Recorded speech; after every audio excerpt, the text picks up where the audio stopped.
Okay, let's try this again. My earpiece wasn't working, so my last video is just silence. Hi, everybody.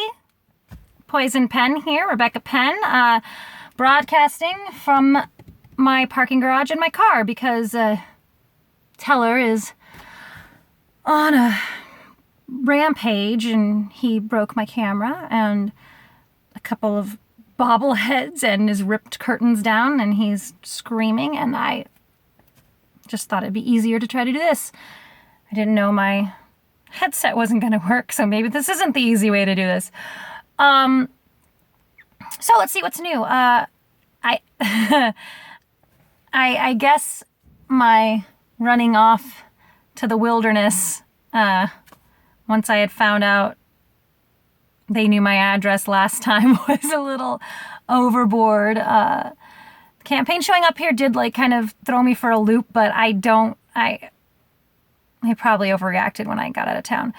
You know what? I never found those country bumpkins. I guess they actually are living off, a little bit more off the grid than I thought. With their videos being online and everything, it'd be easier. But I really just don't have the resources to figure that stuff out. I don't have the resources yet. That's something that we can talk about. I'm writing a book. I'm writing a tell-all of my experience in the Clom campaign, my undercover experience in the Clom campaign, which is leading me to some interesting places. I just interviewed one of the Secret Service agents, these rental Secret Service agents that Clom had during his last run, they're very unique rent-a-cops. The guy told me some interesting things that will all be in my book. I can't really reveal many of them, but one thing he said that I thought was interesting, he said there may have been more deaths of the Secret Service agents than were in the final cut of the documentary, which there were a couple things that are interesting about that they would edit out deaths, one, but two, he says there may have been. So I'm assuming this agent, whom I'm not allowed to name yet, he hasn't seen it, because why wouldn't he know if there were more, if there, does he lose count? I don't know. I'm going to do some research on that. The other thing that I've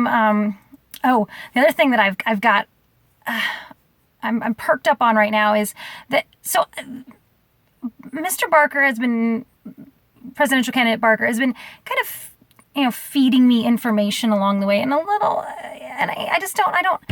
really trusting the guy. There's something more going on between him and Clom that I'm not getting. So I've been researching the two of them in particular, and I found an old picture of the two of them together with Gore Vidal, whatever, which I find just fascinating anyway. But what's the connection there? Beyond the fact that it's odd that the two of them pictured. Gore was born to a political family. He was a very political man. What's going on there? It seems there's something more. There's something that they don't want us to know, and I know that. So I'm going to do some more research into that, and I'll try to tell you some of it. A lot of it's just going to go into the book, and I can't give it away. You'll have to buy the book to read it. Anyway, that's where we are. That's what's going on. Exciting.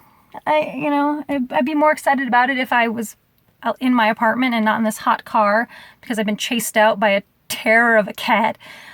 Anyway, so that's what we've got. That's what's going on right now. I will keep you guys updated. Thank you for tuning in, as always. I am Rebecca Penn, and remember, the pen is mightier than the sword. Thanks.